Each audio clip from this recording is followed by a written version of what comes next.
نیک اولاد اللہ تعالیٰ کی بہت بڑی نعمت ہے، اس لیے انبیاء کرام کثرت سے نیک اولاد ملنے کی اللہ سے دعا مانگا کرتے تھے، اور یہی نیک اولاد مومنین کے لیے صدقہ جاریہ بنتی ہے۔ میرے نبی نے فرمایا، صحابہ فرمایا، انسان جب دارالعمل سے دارالجزا کی طرف روانہ ہوتا ہے، جب انسان اس دنیا فانی سے رخصت ہوتا ہے تو انسان کے اعمال کا سلسلہ بند ہو جاتا ہے۔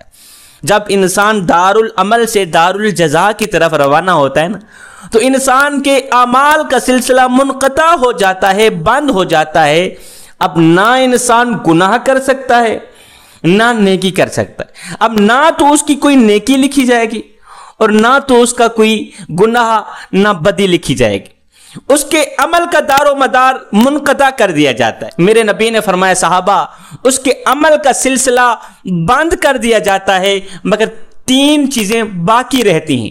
صحابہ نے عرض کی، آقا وہ 3 چیزیں کون کون سی ہیں جو انسان کے مرنے کے بعد بھی باقی رہتی ہیں، جو انسان کے مرنے کے بعد بھی انسان کو فائدہ پہنچاتی رہتی ہیں؟ وہ 3 چیزیں کون کون سی ہیں؟ میرے نبی نے فرمایا، نمبر 1 صدقہ جاریہ، نمبر 2 وہ علم جس سے لوگوں نے جائز فائدہ حاصل کیا، نمبر 3 نیک اولاد جو والدین کے مرنے کے بعد والدین کی بخشش کے لیے دعا کرتی ہے۔ اگر والدین زندہ ہیں تو والدین کی صحت یابی کے لیے دعا مانگتی ہے، اور اگر والدین انتقال کر گئے ہوں، رخصت ہو گئے ہوں، تو والدین کی بخشش کے لیے دعا مانگی۔ میرے کریم نبی جناب حضرت محمد مصطفیٰ صلی اللہ علیہ وسلم کے دادا جد الانبیاء حضرت ابراہیم علیہ السلام نے دعا کی، یا باری تعالیٰ مجھے صالح اولاد عطا فرما، مجھے نیک اولاد عطا فرما۔ اللہ تعالیٰ نے اپنے نبی کی دعا قبول فرمائی، پھر اس طرح کا نیک بیٹا دیا، کائنات میں آج تک وہ نیک بیٹا کسی کو بھی نہیں ملا۔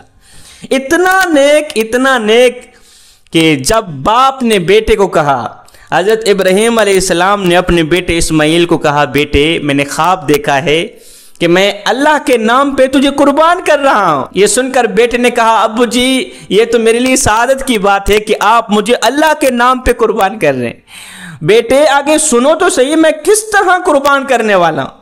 بیٹا میں تیری گردن پہ چھرا پھیرنے والا ہوں، تجھے ذبح کرنے والا ہوں۔ یہ سن کر بیٹے نے کہا، نیک اور صالح بیٹے نے کہا، ابا یہ آرڈر کہاں سے آئے ہیں؟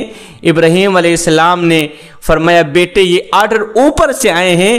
بیٹے نے کہا، ابا حضور اگر یہ آرڈر اوپر سے آئے ہیں تو پھر ایک اسماعیل کیا ہزاروں اسماعیل ہوں اللہ کے نام پہ قربان۔ میں اپنا بچپنا اللہ کے نام پہ قربان کرتا ہوں، میں اپنی رگوں سے نکلا خون اللہ کے نام پہ قربان کرتا ہوں، آپ جلدی کریں، دیر نہ کریں، میری گردن پہ چھرا پھیر دیں۔ وہ تھی نیک اولاد۔ ہائے اولاد ہو تو ایسی ہو، نیک اولاد والدین کی آنکھوں کا نور اور دل کا سرور ہوتا ہے۔ نیک اولاد وہ ہوتی ہے جس کے اندر 2 صلاحیتیں ہوں، 2 نشانیاں ہوں۔ وہ کون سی 2 نشانیاں، 2 صلاحیتیں ہیں؟ نمبر 1، جو شخص اپنے والدین کی خدمت کو آخرت کی سر بلندی کا راز سمجھتا ہے۔ اس کی دلیل یہ ہے کہ جب میرے کریم نبی معراج پر گئے تو میرے کریم نبی نے سنا جنت میں قرآن مجید کی تلاوت گونج رہی ہے، فرشتے رشک کر رہے ہیں، غور سے قرآن مجید کی تلاوت کو سن رہے ہیں۔ میرے نبی نے پوچھا، جبریل یہ کس کی آواز آ رہی ہے، یہ کس کی آواز گونج رہی ہے؟ جبریل نے عرض کی، آقا یہ آپ کے غلام ہیں، آپ کے صحابی ہیں جن کا نام حارثہ بن نعمان ہے۔ جبریل یہ بتا کس عمل کی بدولت حارثہ کو یہ مقام ملا ہے کہ حارثہ زمین پہ بیٹھ کے قرآن پڑھتا ہے، آواز جنت میں گونجتی ہے، آواز عرش پہ گونجتی ہے، آخر وجہ کیا ہے؟ جبریل نے عرض کیا، کہا حارثہ بن نعمان وہ غلام ہے آپ کا کہ دنیا میں اس جیسا ماں کی خدمت کرنے والا کوئی ہے ہی نہیں، اللہ کی نظروں میں اس جیسا ماں کا خدمت گار کوئی ہے ہی نہیں۔ اب ماں کی خدمت کس طرح کرتے ہیں؟ حارثہ بن نعمان کی ماں بالکل ضعیفہ ہے، ہل نہیں سکتی، بول نہیں سکتی۔ حارثہ بن نعمان جب فجر کو نماز کے لیے خود وضو کرتے ہیں، ماں کو بھی وضو کراتے ہیں، ماں اشارے سے نماز پڑھتی، ظہر عصر مغرب عشاء اشارے سے نماز پڑھتی، ماں کو اپنے ہاتھوں سے وضو کراتے ہیں، ماں کے لیے کھانا خود تیار کرتے ہیں، جب کھانا تیار ہوتا ہے تو ایک ہاتھ پہ کپڑا پکڑتے ہیں، دوسرے ہاتھ سے ماں کو کھانا کھلاتے ہیں، کھانا اگر ہونٹوں پہ لگ جائے، منہ پہ لگ جائے تو حارثہ بن نعمان اسی کپڑے سے فوراً ماں کا چہرہ صاف کر لیتے ہیں، ماں کا منہ صاف کر لیتے ہیں۔ جب ماں اشارے سے نماز پڑھنے کے بعد اللہ سے دعا مانگتی ہے تو کہتی ہے مالک میرے بیٹے کو وہ مقام عطا کر جو آج تک تو نے کسی کو کیا ہی نہیں۔ اس سے بڑا مقام اور کیا ہو سکتا ہے کہ حارثہ بن نعمان دنیا میں بیٹھ کے قرآن پڑھ رہے ہیں، زمین پہ بیٹھ کے قرآن پڑھ رہے ہیں، آواز جنت میں گونج رہی ہے، فرشتوں کو رلا رکھا ہے اس آواز نے۔ فرمایا دوسری صلاحیت، دوسری نشانی، زندگی گزارتے وقت بیوی کی خواہشات، بچوں کی خواہشات، ماں باپ کی خواہشات، اپنی خواہشات جب آپس میں ٹکرانے لگیں تو ماں کی خواہشات کو زیادہ ترجیح دینے والا شخص نیک اولاد میں سے ہوتا ہے۔ میرے کریم نبی نے فرمایا صحابہ اگر تم نے رب کو راضی کرنا ہے تو والدین کو راضی کرو، اس لیے کہ والدین کی رضا پر اللہ کی رضا ہے، والدین کی ناراضگی پر اللہ کی ناراضگی۔ حضرت سیدنا علی المرتضیٰ شیر خدا کرم اللہ وجہ الکریم کے پاس ایک شخص ہے، کہنے لگا حضرت یہ بتاؤ میں نیک ہوں یا گنہگار ہوں، یہ بتاؤ میں نیک ہوں یا گنہگار ہوں۔ حضرت علی رضی اللہ تعالیٰ عنہ نے فرمایا میاں یہ تو میرا اللہ ہی جانتا ہے کہ تو نیک ہے یا بد ہے، یا پھر تو ہی جانتا ہے کہ تو نیک ہے یا گنہگار ہے۔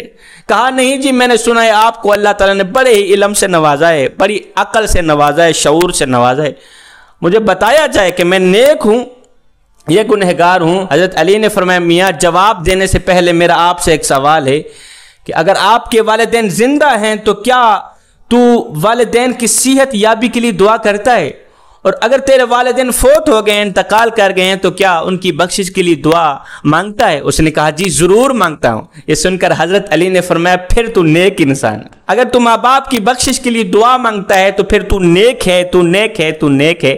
اس نے کہا حضرت وہ کیسے؟ حضرت علی نے فرمایا میں نے اللہ کے رسول سے سنا تھا کہ جب انسان دارالعمل سے دارالجزا کی طرف روانہ ہو جاتا ہے تو اس کے اعمال کا سلسلہ منقطع ہو جاتا ہے، بند کر دیا جاتا ہے، مگر تین چیزیں باقی رہتی ہیں۔ نمبر ایک صدقہ جاری، نمبر دو وہ علم جس سے لوگوں نے فائدہ حاصل کیا، نفع حاصل کیا، نمبر تین وہ نیک اولاد جو والدین کے مرنے کے بعد ان کی بخشش کے لیے دعا مانگتی۔ والدین زندہ ہیں تو ان کی صحت یابی کے لیے دعا مانگتی، اگر والدین فوت ہو گئے ہیں تو ان کی بخشش کے لیے دعا مانگتی۔ جوانو میرے کریم نبی ایک دن مسجد نبوی میں آئے، روتے ہوئے آئے، صحابہ کرام نے عرض کی آقا خیر تو ہے، آج تو آنکھیں کچھ زیادہ ہی رو رہی ہیں، آج آنکھیں چھم چھم برس رہی ہیں، آخر وجہ کیا ہے؟